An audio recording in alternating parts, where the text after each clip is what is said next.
Saya Maria Feridiana Vuleng dari kelas 11 jurusan IPS dan saya bersekolah di SMK Santo Fransiskus Xaverius Ruteng.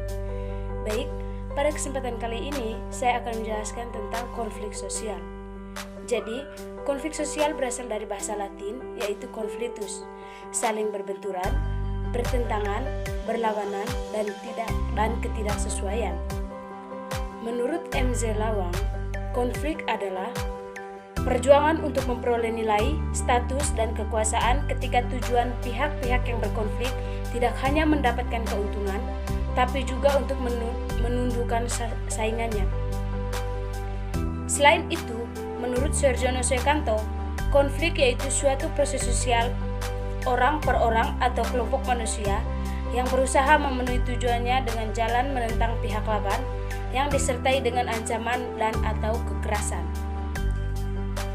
Oleh karena itu, dapat disimpulkan bahwa konflik merupakan suatu bentuk perbedaan atau pertentangan ide, pendapat, paham, dan kepentingan di antara dua pihak atau lebih, di mana pertentangan tersebut dapat berbentuk fisik dan non-fisik.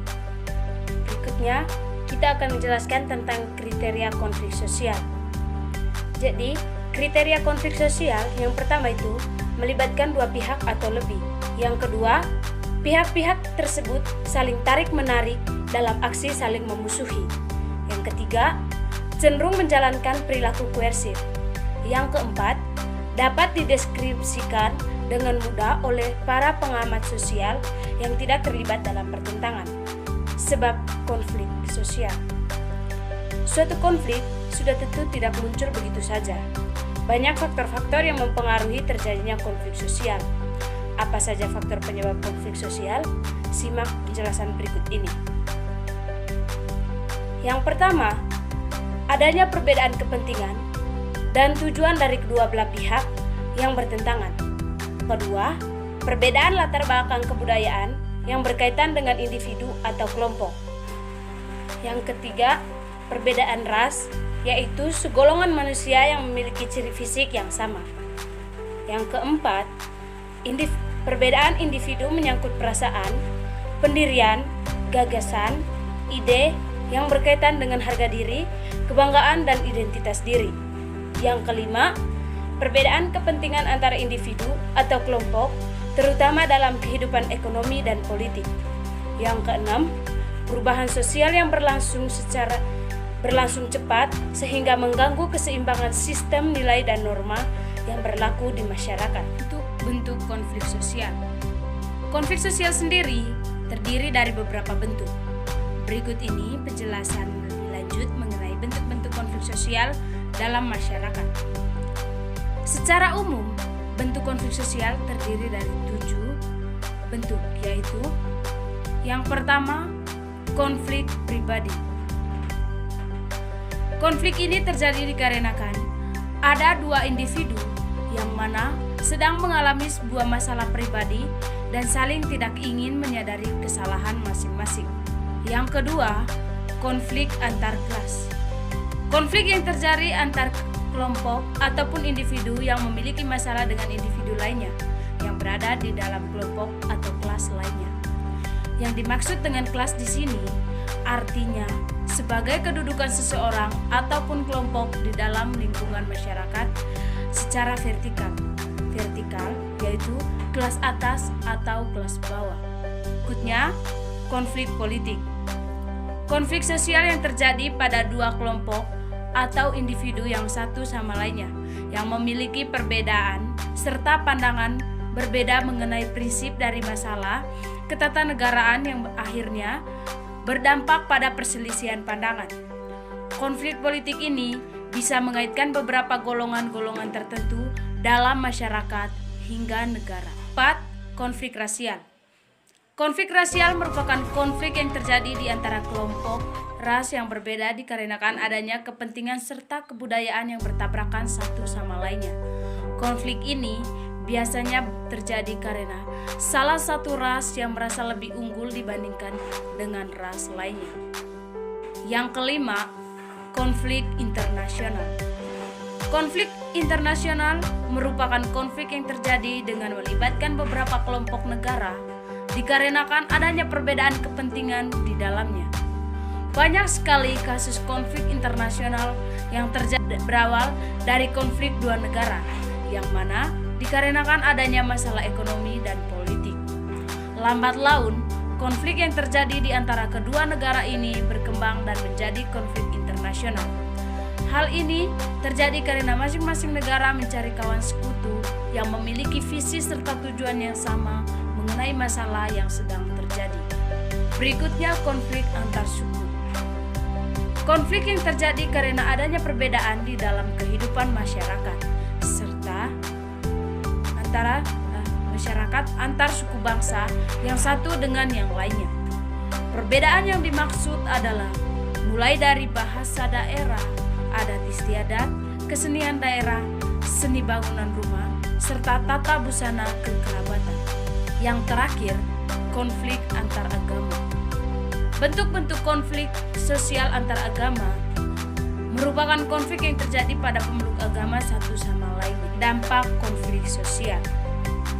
Dampak dari adanya konflik sosial, tentunya konflik merupakan salah satu permasalahan yang terjadi di tengah masyarakat. Sehingga munculnya konflik dapat menimbulkan dampak, baik itu positif maupun negatif. Jadi yang pertama itu, dampak positif. Di balik persepsi akan konflik yang cenderung negatif, ternyata ada sisi positif yang bisa didapatkan. Setidaknya, ada beberapa dampak positif yang didapatkan dengan adanya konflik sosial. Yang pertama, semakin memperkuat integrasi dan kekompakan atau solidaritas pada internal kelompok. Yang kedua, salah satu pendorong perubahan sosial sehingga kondisi kesenjangan dalam masyarakat dapat dihilangkan. Yang ketiga, mendorong perbaikan terhadap lembaga atau instansi yang berwenang dalam suatu negara. Yang keempat, terciptanya masyarakat yang lebih dinamis. Berikutnya, dampak negatif. Di samping itu, konflik sosial juga tetap memunculkan dampak negatifnya bagi kehidupan bermasyarakat. Antara lain, yang pertama, ketidakberaturan dalam kehidupan bermasyarakat.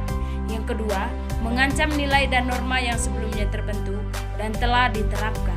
Yang ketiga, memunculkan prasangka buruk terhadap suatu kelompok. Yang keempat, hilangnya kontrol sosial. Penjelasan berikutnya mengenai penyelesaian konflik sosial. Mengingat dampak dari adanya konflik sosial yang begitu signifikan, penyelesaian menjadi hal yang paling penting untuk dilakukan. Penyelesaian dilakukan demi terciptanya keteraturan serta mencegah terjadinya perpecahan di tengah masyarakat. Adapun beberapa penyelesaian konflik sosial yang bisa dilakukan antara lain, yang pertama itu melalui mediasi. Penyelesaian konflik dapat melibatkan bantuan dari pihak ketiga yang berperan sebagai mediator. Peran mediator hanya sebagai penengah dan bersikap netral. Solusi akan datang dari kedua belah pihak yang bertikai. Yang kedua, melalui arbitrasi. Penyelesaian konflik yang dilakukan dengan melibatkan pihak ketiga sebagai pemberi solusi. Yang keempat, melalui konsiliasi. Penyelesaian konflik dengan bantuan mediator dari lembaga tertentu melalui proses dialog atau diskusi sehingga pihak yang berkonflik dapat menemukan solusi terbaik. Yang keempat, melalui koersi. Salah satu bentuk akomodasi yang dilakukan dengan cara paksaan psikologis serta psikologis kepada pihak-pihak yang berkonflik. Yang kelima, kompromi. Bentuk penyelesaian yang dilakukan dengan cara mengurangi segala bentuk tuntutan. Yang keenam, eliminasi. Bentuk penyelesaian konflik dengan cara salah satu pihak yang berkonflik mengalah dan mengundurkan diri dari konflik. Yang ketujuh, konversi. Penyelesaian yang dilakukan dengan cara salah satu pihak bersedia mengalah dan menerima segala bentuk pendirian pihak lain. Terakhir, kesimpulan dari materi konflik sosial. Konflik sosial merupakan suatu fenomena yang sering terjadi di tengah masyarakat. Terdapat beberapa faktor yang melatar belakangi terjadinya konflik tersebut, seperti perbedaan dalam segi prinsip, budaya, juga adanya perubahan sosial. Konflik pun memiliki dampak, baik itu positif maupun negatif. Di sisi lain, menyikapi dampak yang ditimbulkan oleh adanya konflik, maka sudah pasti harus ada penyelesaian seperti konsiliasi, mediasi, dan arbitrasi. Sekian presentasi materi dari saya. Semoga teman-teman dapat memahami dan bermanfaat untuk kita semua. Sekian dan terima kasih.